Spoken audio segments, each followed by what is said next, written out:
Hello my dear friends. उम्मीद करता हूँ कि आप बिल्कुल खैर व आफियत के साथ होंगे। आज मैं आपके साथ जो दवा डिस्कस करने जा रहा हूँ वो है एसिड फास।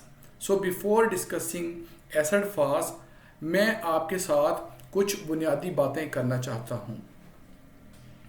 मैं ये देखता हूँ कि मोस्टली होम्योपैथ जो हैं वो किसी एक सिम्टम के ऊपर दवा को प्रेस्क्राइब करते हैं। मोस्टली, मैं सबकी बात नहीं कर रहा, मैं मोस्टली पीपल्स की बात कर रहा हूँ। मेजॉरिटी ऑफ द पीपल्स वो लोग जो हैं वो किसी एक सिम्टम के ऊपर दवाई को प्रेस्क्राइब करते हैं। मैं ये समझता हूँ कि ये सही तरीक़ाकार नहीं है। अगर आप मैट्रिया मेडिका प्योरा को पढ़ें तो हनीमन ने भी कई जगह पर जो है वो एक बात की है जो बात बड़ी ख़ास है। वो बात ये है कि हनीमन ने लिखा है कि कुछ दवाओं के अंदर, अब मैं आपको वो कोट नहीं कर सकता हूँ, लेकिन मैंने ये देखा कुछ दवाओं के अंदर हनीमन ने ये बात लिखी है कि इस दवा के सिम्टम्स जो हैं उस फलां दवा से बिल्कुल मुख्तलिफ हैं, इसलिए कि इस दवा के अंदर जो पैटर्न पाया जाता है वो किसी और दवा के अंदर ये पैटर्न नहीं पाया जाता। यस माय डियर फ्रेंड्स, ये है point. Every medicine has its own unique and characteristic pattern. और आप जब किसी दवा को प्रेस्क्राइब करते हो तो आपके पास उस दवा का जो बुनियादी, जो सेंट्रल, जो मरकज़ी पॉइंट है वो मौजूद होना चाहिए। तो मैं जहाँ पर आपसे एलेंस की नोट डिस्कस करता रहूँगा, वहीं पर मैं आपसे कुछ दवाओं के पैटर्न्स को भी डिस्कस करता रहूँगा और आपको ये समझाने की कोशिश करूँगा कि जब तक उस दवा में जो आप प्रेस्क्राइब कर रहे हैं उसका पूरे का पूरा पैटर्न मौजूद नहीं है, तब तक वो दवा आपकी रिस्की हो सकती है। सो आज जो दवा मैं आपसे डिस्कस करने जा रहा हूँ वो है एसिड फास। तो अगर आप एसिड फास को माय डियर फ्रेंड्स देखें तो आप देखेंगे कि इसकी बहुत सी अलामात जो हैं वो फास्फोरस की हैं।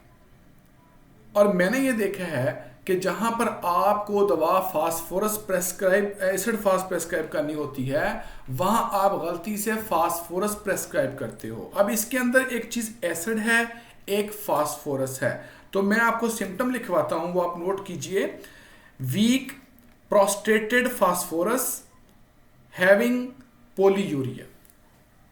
तो अगर आपके पास ऐसा पेशेंट आया है जो आपको लगता है कि जी ये फास्फोरस की तरह का पेशेंट है, फास्फोरस लगता है, लेकिन आप देखते हैं कि उसको पोलीयूरिया भी है और पेशेंट जो है वो बहुत ज़्यादा वीकनेस फील कर रहा है, बहुत ज़्यादा कमज़ोरी, एग्जॉशन, प्रोस्ट्रेशन फील कर रहा है, तो आप थोड़ा सा अवेयर हो जाएं कि यहाँ पर आपकी दवाई फास्फोरस नहीं है, आपको एसिड फास की तरफ सोचना होगा। नंबर 2, इसका एसिड फास का जो पॉइंट है वो ये है, desire cold refreshing things which is also present in phosphorus. तो आप देखिए कि क्या चीज मिली आपको, फास्फोरस की पिक्चर मिली आपको। ये पेशेंट एसिड फास का जो है वो प्रोस्ट्रेटेड मिला, वीक मिला, एग्जॉस्टेड मिला with polyuria and the desire of cold and refreshing things. It is most important point. And another point which is very very important, and that is mentally and physically weakness. इसको आप note कर लीजिए, mental and physical weakness. आपका जो acid फास का जो patient है वो मेंटली और फिजिकली खुद को वीक फील करता है, खुद को कमजोर फील करता है।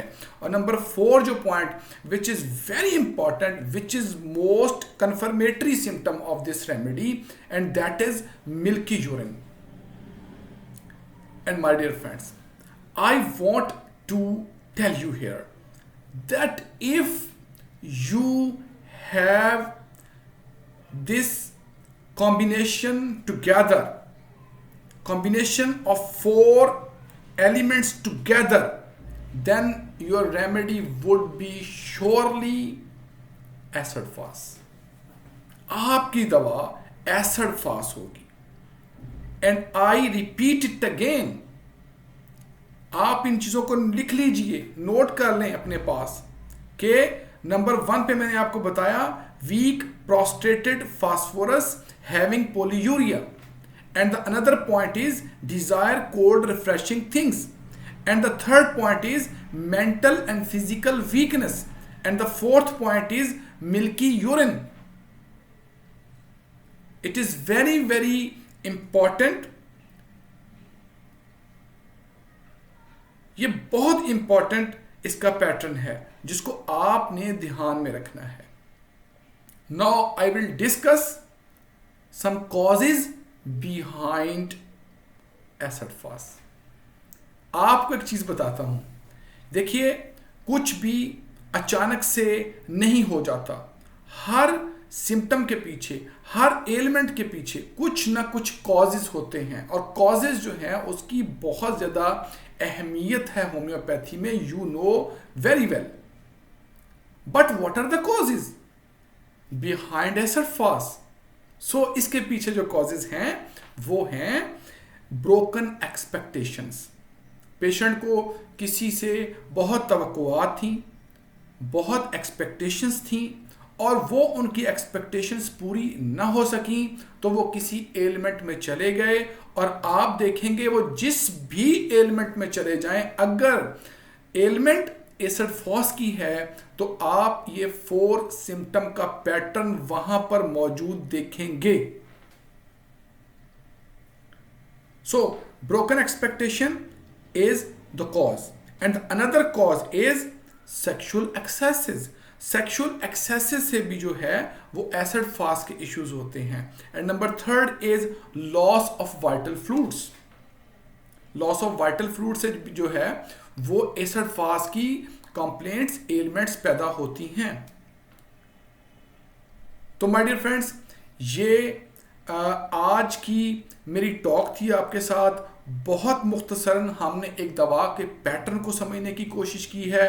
अगर आप इन चीज़ों को नोट कर लेंगे, अपने नोट्स बना लेंगे, तो आप देखेंगे कि ये आपको बहुत शानदार रिजल्ट देंगी. मैंने बहुत से होम्योपैथिक कॉलेजेस के अंदर इस तरह स्टूडेंट्स को पढ़ाया और मुझे उनके फॉलो अप्स आए कि सर इट्स वेरी वंडरफुल, और ये बहुत ग्रेट है कि आप एक इतनी एग्जॉस्टिव दवा को पढ़ते हैं. बिल्कुल पढ़िए, बहुत बड़े बड़े मटेरियल मेडिकास हैं, बहुत अच्छी अच्छी रेफरेंस बुक्स हैं, वो ज़रूर पढ़ें आप.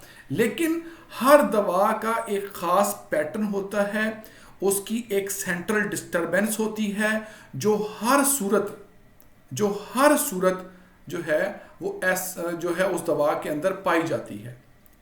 So it was the central disturbance of acid fast.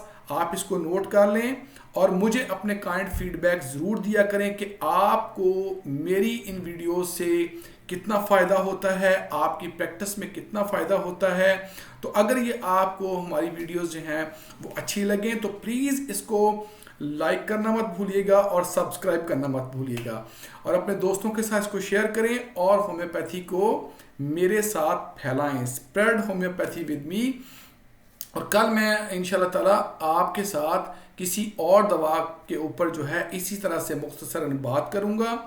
उम्मीद करता हूं कि आज की वीडियो आपको पसंद आई होगी. मैं खुदावंदे करीम से ये दुआ करता हूं कि अल्लाह रब्बुल इज़्ज़त आप दोस्तों को ढेरों आसानियाँ अता फरमाएं और ढेरों आसानियाँ तकसीम करने का शर्फ नसीब फरमाएं. अपनी दुआओं में डॉक्टर इखलाक रहीम को याद रखिएगा. खुदा हाफिज़.